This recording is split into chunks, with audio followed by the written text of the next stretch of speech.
Assalamu Alaikum, what is up, and welcome in this another video. I hope you're fine, good, cool, and having chill. If you guys are new here, so please subscribe to this channel right now for getting my more tutorials, and turn on your bell icon for getting the notification of my next videos. And I'm on Instagram. You guys can easily follow me on Instagram. Link of my Instagram is in the description.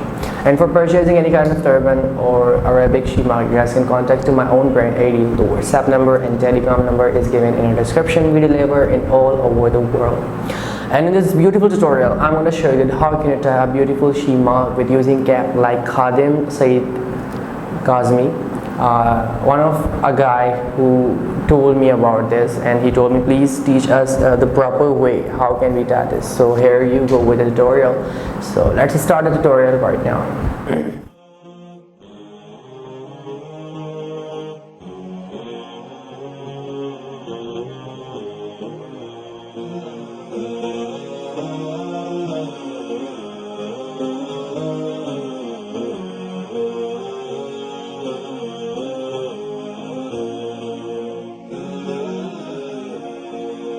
وميض الحب ألبسني حنينا لم يغب عني لأني منك هل أنسى بأنك دائما مني.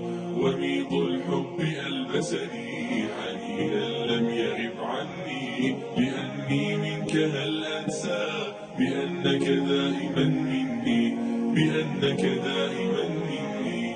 ويمنح عمرنا دفئا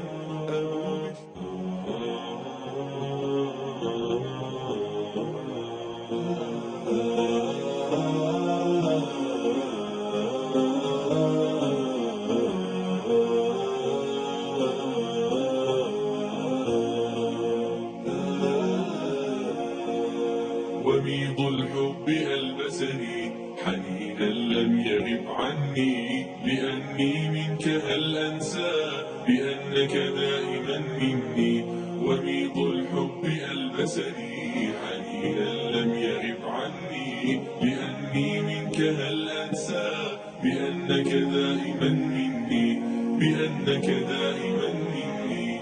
ويمنح عمرنا دفئا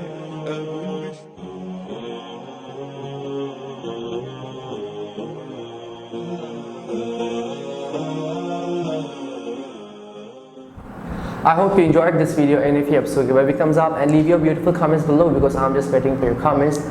And Allah Hafiz till my next video.